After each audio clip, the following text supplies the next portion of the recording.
ஓம் ஸ்ரீம் ஜெய் ஆஞ்சநேய மாகாளி அம்மாவே வணக்கம். விவாகரத்து கேட்கும் ஜாதகர் யார்? இதுதான் நம்ம இன்னைக்கு எடுத்துக்கிட்ட தலைப்பு.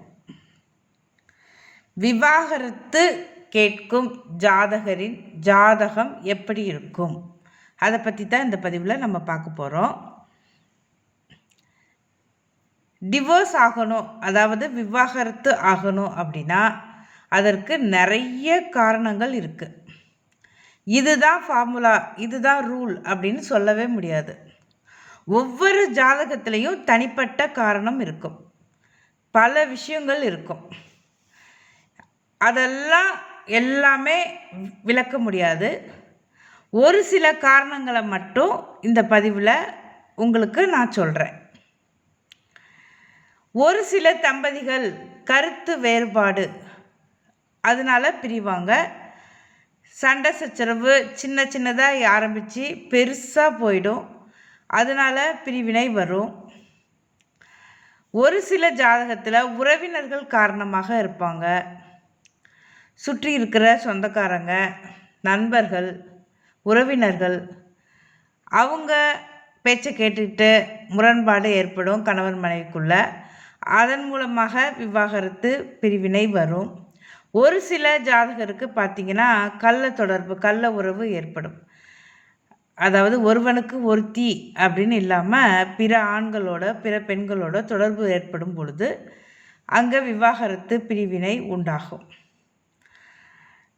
இந்த மாதிரி நிறைய காரணங்கள் இருக்குது. ஒரு சிலருக்கு உடம்புல ஏதாவது குறை ஏற்பட்டு அதன் மூலமாக பிரியறதுக்கும் சான்சஸ் இருக்குது, அதன் மூலமாக பிரிஞ்சிருவாங்க.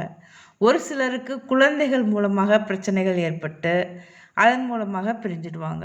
இந்த மாதிரி விவாகரத்து பல்வேறு காரணங்களுக்காக நிறைய நடக்கும். அதனால ஒவ்வொரு ஜாதகமும் வெவ்வேறு விதமான காரணங்களை கொண்டிருக்கும்.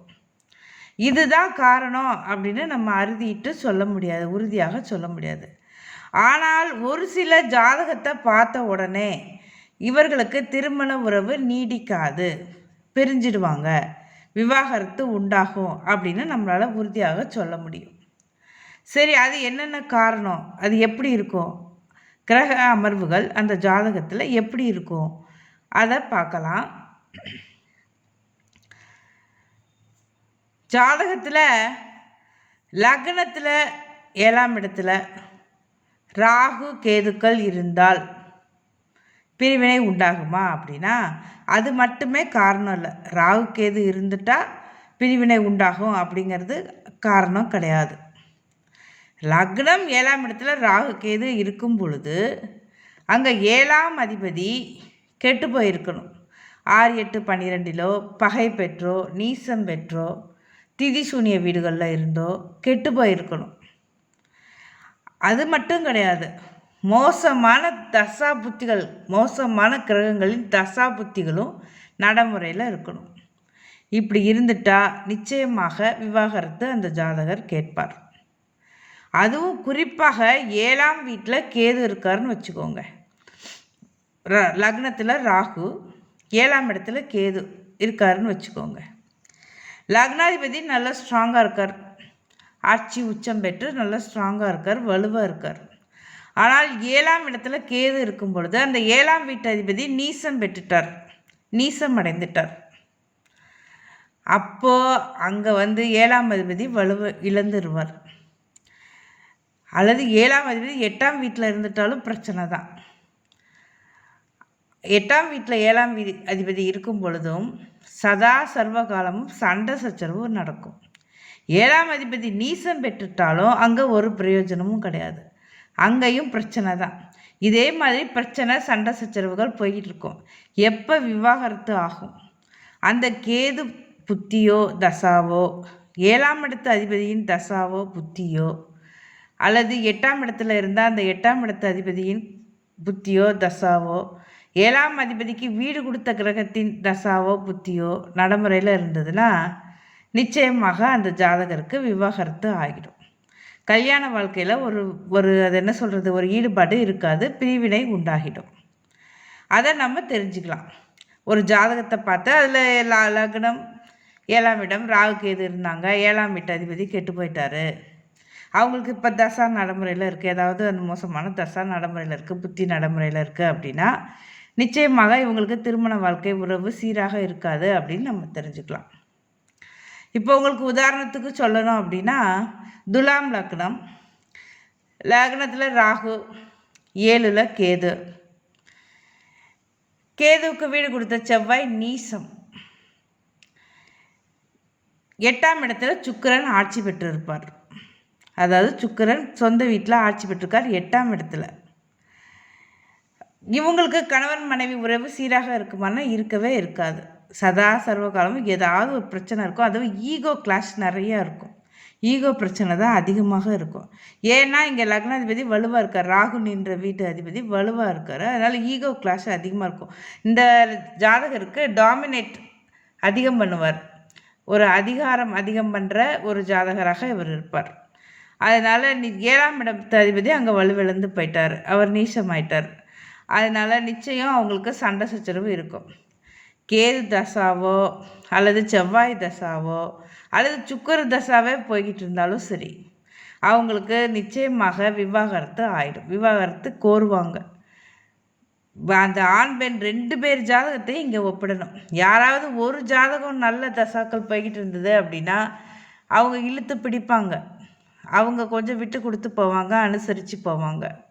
2 பேர் ஜாதகத்துலேயும் மோசமான கிரக அடைவுகள் தசாபுத்திகள் இருந்தது அப்படின்னா அப்போ தான் அங்கே விவாகரத்து நடக்கும் அப்படின்னு தெரிஞ்சுக்கலாம்.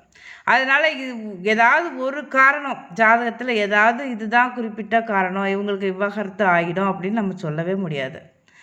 2 பேர் ஜாதகத்தை, கணவன் மனைவி 2 பேரினுடைய ஜாதகத்தையுமே ஒத்து பார்க்கணும் நம்ம. அப்போ அவங்க 2 பேருக்கும் போய்கிட்டு இருக்கிற தசாபுத்திகளையும் பார்த்து ஜாதகத்தில் கிரக அமைப்புகள் எப்படி இருக்குது, ஏதாவது ஒன்று பிரிஞ்சாலும் ஒன்று இழுத்து பிடிக்குமா, போய் வண்டி ஒன்று போல் ஓடுமா, ஏதாவது ஓடுவதற்கு சான்சஸ் இருக்கா, குழந்தைகள் ஜாதகத்தில் பெற்றவங்களோட இருக்கிறதுக்கு ஒரு பாக்கியம் இருக்குதா, அதெல்லாம் நம்ம கவனித்து பார்க்கணும். பெற்றவங்களோட இருக்கிறதுக்கு அவங்களுக்கு ஒரு அதன் அமைப்பு இருக்குதா அப்படிங்கிறதெல்லாம் நம்ம பார்க்கணும். அப்போ தான் நம்மளால் உறுதியாக சொல்ல முடியும் இவங்களுக்கு 2 பேருக்கும் விவாகரத்தாயிடும், பிரிஞ்சிடுவாங்க அப்படின்னு சொல்ல முடியும். எல்லாத்தையும் கூட்டி கழித்து கணக்கு போட்டு பார்த்து தான் பலன் சொல்லணும். பொதுவான காரணங்கள் அப்படின்னு பார்த்திங்கன்னா இதுதான். லக்னம் பொதுவான காரணங்கள் அப்படின்னு சில விஷயங்கள் இருக்குது. மோசமான கிரக அடைவுகளை கொண்ட ஜாதகம், அதை பார்க்கலாம். தாம்பத்திய வாழ்க்கையில் இவங்களுக்கு அதாவது என்ன சொல்கிறது, ஈடுபாடு இருக்காது அப்படின்னா 12ஆம் இடம் கெட்டு போயிருக்கும். ஒரு சில ஜாதகத்தில் பார்த்திங்கன்னா 12ஆம் இடம் கெட்டு போயிருக்கும். துலா லக்னம் உதாரணத்துக்கு சொல்கிறேன். துலாம் லக்னம் 12ஆம் இடத்துல செவ்வாய் சனி, அதாவது 7 குடையவன் 12ஆம் வீட்டில் இருப்பார். 12ல் செவ்வாய் சனி. துலா லக்னத்தை பொறுத்த வரைக்கும் சனி சுபர் தான் அவர். ஆனால் அங்கே 12ஆம் இடத்துல நட்பு வீட்டில் தான் இருப்பார். 7 குடையவன் 12ல் பகை வீட்டில் கெட்டு போயிருப்பார், சனியோடு சேர்ந்து கெட்டு போயிருப்பார்.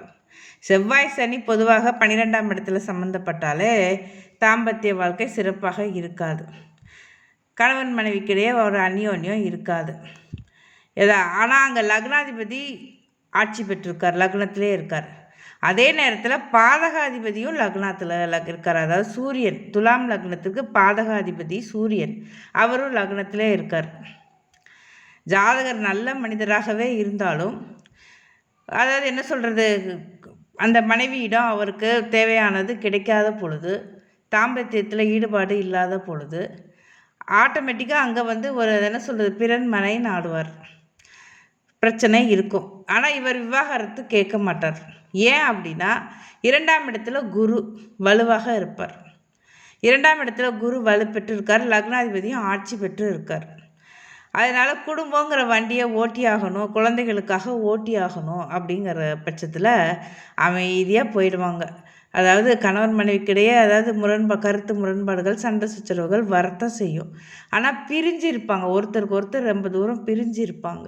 அது பணி நிமித்தமாகவோ வேலை நிமித்தமாகவோ இல்லை இவங்களுக்குள்ளே ஏற்பட்ட பிரச்சனை காரணமாகவோ பிரிஞ்சு இருப்பாங்க. ஆனால் குடும்பங்கிறது சேர்ந்தே தான் இருக்கும். அப்பப்போ வந்துட்டு போவாங்க, சேர்ந்தே தான் இருக்கும். இந்த மாதிரி ஒரு சூழ்நிலையும் இருக்கும். அதாவது நம்ம குறிப்பாக சொல்லணும், இதுதான் ஃபார்முலா அப்படின்னா எப்படி எடுத்துக்கிடணும் அப்படின்னா, லக்னம் 7ஆம் இடத்துல பாவகிரகங்கள் இருந்து கெட்டு போயிருக்கணும். லக்னம் 7ஆம் இடம் கெட்டு போயிருக்கணும். 7ஆம் இடத்து அதிபதியும் கெட்டு போயிருக்கணும். 6, 8, 12 இருக்கணும். பகை பெற்றிருக்கணும் அல்லது நீசம் பெற்றிருக்கணும். சுக்கிரனும் கெட்டு போயிருக்கணும். பெண்களோட ஜாதகமாக இருந்தால் செவ்வாய் கெட்டு போயிருந்துருக்கணும். அது திருமண உறவுக்கு வழி வகுக்காது, நல்ல நிலைமையில் கொண்டு செலுத்தாது குடும்பத்தை அப்படின்னு தெரிஞ்சுக்கலாம் அந்த ஜாதகம். ஆனால் அங்கே வந்து நம்ம தசாபுத்திகளை பார்க்கணும். நடைமுறையில் என்ன மாதிரி கிரகங்களோட தசாபுத்திகள் ஓடுது அப்படின்னு பார்க்கணும். ஏதாவது யோக தசைகள் நடைமுறையில் இருந்தால், மோசமான ஜாதகமாக இருந்தாலும் வண்டி இழுத்துக்கிட்டே போயிடும். ஏதோ ஒரு பிள்ளைங்க பிறந்த நேரம் நல்லா இருக்கும், அதனால வண்டி இழுத்துக்கிட்டே போயிட்டே இருக்கும். ஒரே இதாக தண்டவாளத்தில் பயணம் பண்ணிக்கிட்டே இருப்பாங்க. ஆனால் மோசமான கிரகங்களோட தசாபுத்திகளை மீட் பண்ணும் பொழுது அது எந்த வயசாக இருந்தாலும் சரி, அது பிரிஞ்சிடுவாங்க. ஏதாவது ஒரு காரணம் வரும், அவங்களுக்கு அந்த சூழ்நிலை வந்து பிரிஞ்சிடுவாங்க அப்படின்னு நம்ம புரிஞ்சுக்கலாம். பொதுவாக சொல்லணும் அப்படின்னா, மீன லக்னத்தில் பிறந்திருக்காங்க, அதாவது மீன லக்னம், கன்னி, மகரம், இந்த 3 லக்னத்தையும் எடுத்துக்கலாம். இவங்களுக்கு 6, 8, 12 கூடியவராக சூரியன் வருவார். மீன லக்னம், கன்னி லக்னம், மகர லக்னம். 6, 8, 12 கூடியவராக சூரியன் வருவார். அவர் லக்னத்திலே இருந்துட்டாருன்னு வைங்க. மீன லக்னம், கன்னி லக்னம், மகர லக்னம், அவங்களுக்கு சூரியன் லக்னத்திலே இருந்துட்டாரு அப்படின்னா அவங்க ரொம்ப ஜாக்கிரதையாக இருக்கணும். ஏன் அப்படி, அவங்களுக்கு சுக்கிரன் நல்ல நிலமையில இருந்தால் முடிஞ்சது, நல்லா இருக்குது, ஓகே.